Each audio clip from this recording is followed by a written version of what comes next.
There are phrases that sound like words of love, but that are actually alarm signs that your soul recognizes before your mind.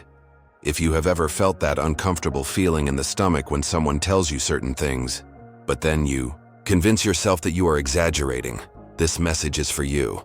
Carl Jung, the revolutionary psychologist who revealed the deepest mysteries of the human psyche, understood that our unconscious captures danger signs long before our rational ego wants to admit it. Jung knew that certain words are not just communication. They are revelations of the psychological state of the one who pronounces them. They are windows towards their unintegrated shadow, their injured ego, and their inability to genuine growth. In this video, we are going to explore 5 specific phrases that, according to Jungian wisdom, should get away immediately.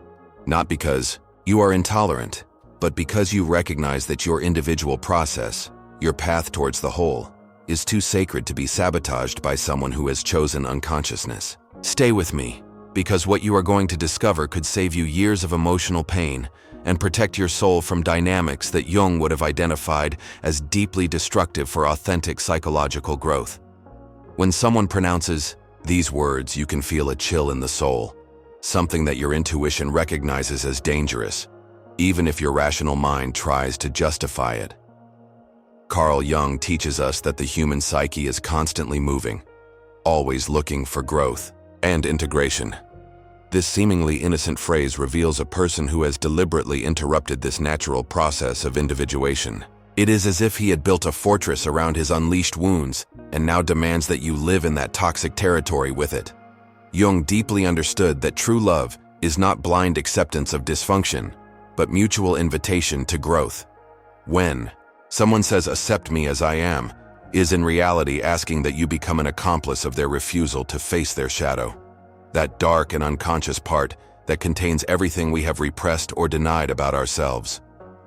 The shadow does not disappear because it is ignored.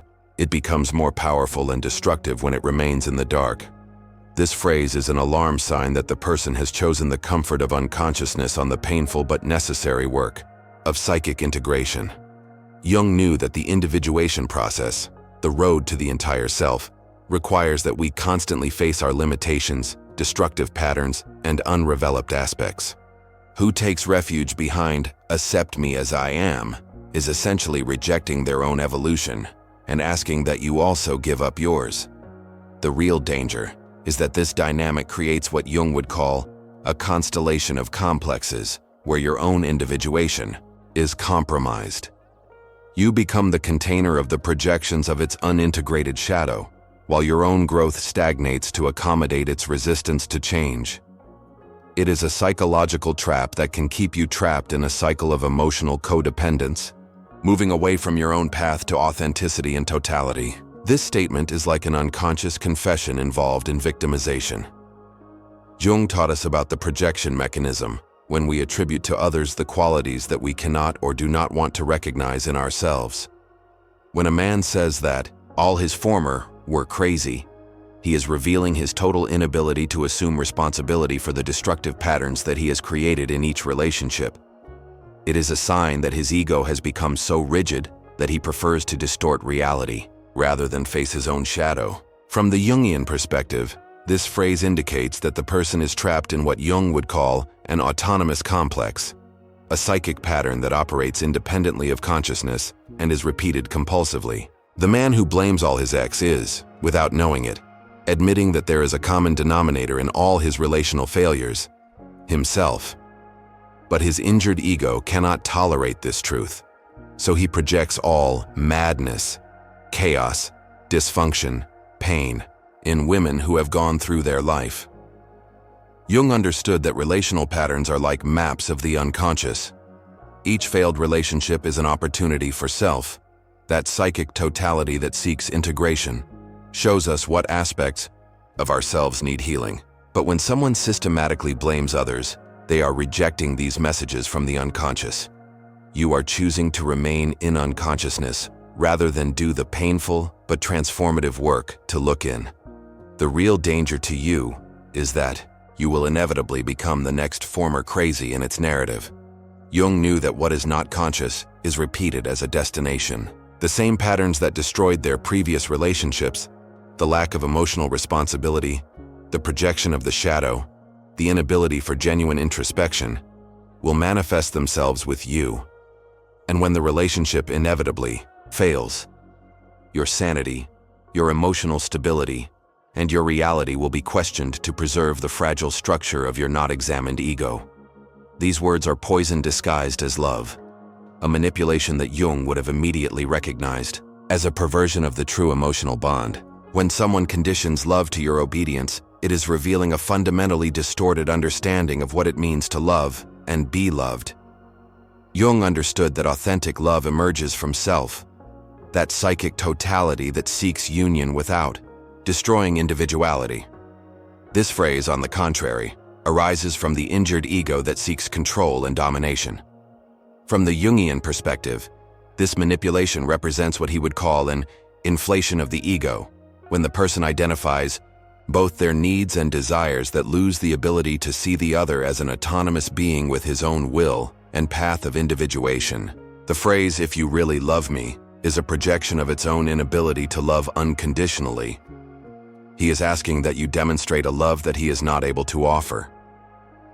Jung knew that healthy relationships are laboratories of mutual growth, where each person maintains their individual integrity while contributing to something greater.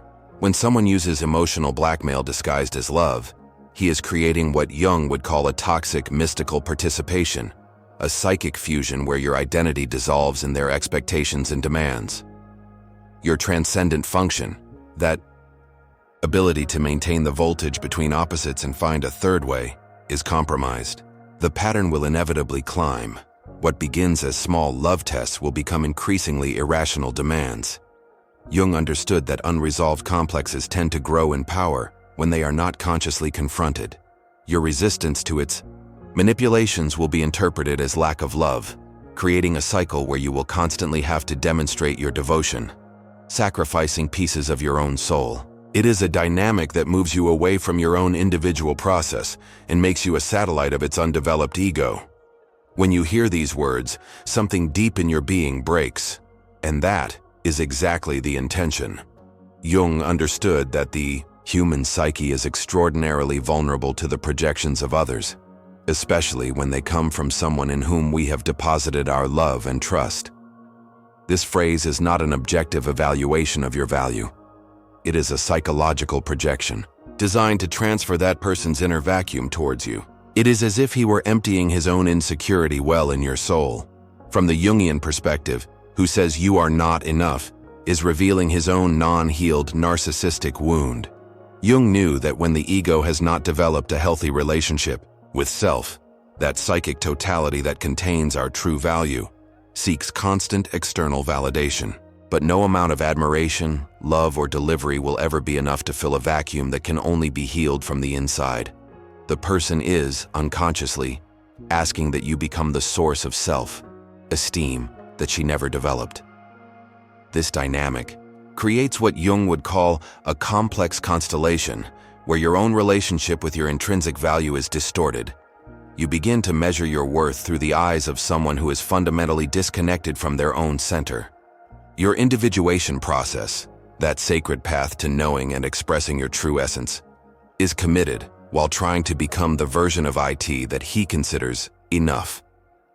Jung understood that true intimacy arises when two complete people choose to share their lives, not when an incomplete person tries to use another to fill their existential gaps. When someone tells you that you are not enough, it is revealing that he does not feel enough. But instead of doing the internal work necessary to heal that wound, he is projecting his insufficiency in you. It is a psychological trap that can keep you trapped in an endless cycle to try to demonstrate your value to someone who is fundamentally incapacitated to recognize it. These 4 words, pronounced with coldness or sarcasm, are an emotional trap disguised as freedom. Jung would have immediately recognized this dynamic as a form of indirect aggression, a way of expressing hostility while maintaining a facade of innocence. When someone says, "do what you want," with that frozen tone, he is not giving you permission. It is putting a psychological trap where any decision you make will be the incorrect one. From the Jungian perspective, This passive-aggressive communication reveals to someone who has not developed the ability to express their needs and limits directly and mature. Jung understood that authentic communication arises from the integrated self, that psychic totality that can express both the light and the shadow consciously. But whoever resorts to liability's aggressiveness is operating from a fragmented ego that fears both direct conflict and genuine vulnerability. This dynamic creates what Jung would call a double ties, a situation where you are convicted regardless of what you choose. If you take the phrase literally and do what you want, you will be punished with silence, resentment, or guilt. If you try to decipher what you really want and act accordingly, you will be validating a toxic communication pattern that makes you responsible for reading your mind. It is a form of control that operates through confusion and anxiety. Jung knew that healthy relationships require what he called differentiation, the ability to maintain your own psychic integrity while you relate to another. Passive-aggressive communication sabotages this differentiation when creating an energy field where you constantly have to be guessing, interpreting, and walking on eggs. Your transcendent function, that ability to navigate consciously between different possibilities, is compromised while your psychic energy runs out trying to decipher contradictory and manipulative messages. Jung taught us that individuation, the process of becoming who we really are, requires that we consciously protect our psychic space from toxic influences. These 5 phrases are not simply red flags in the conventional sense. They are deep indicators of someone who has interrupted their own growth and who, unconsciously, will seek to interrupt yours. Recognizing these signals does not make you a difficult person. It makes you someone who honors their own day towards the whole. Which of these phrases resonates more deeply with you? Have you experienced any of these dynamics in your own relationships? Share your experience in comments. Your story not only matters, but it can be the light that guides another soul in your process of awakening. Jung believed deeply in the healing power of sharing our deepest truths. If this content has touched something real inside, subscribe in the name of the channel. This is a sacred space for deep thinkers, for those who are tired of pretending that everything is fine when their soul knows that something deeper is calling. Like this video if you feel that you need to remember these truths, and activate notifications because we will continue to explore the deepest territories of the human psyche through Jung's wisdom. Remember, you are not broken, you are waking up. Your intuition is wiser than your mind wants to admit, and your soul knows the path to authentic freedom.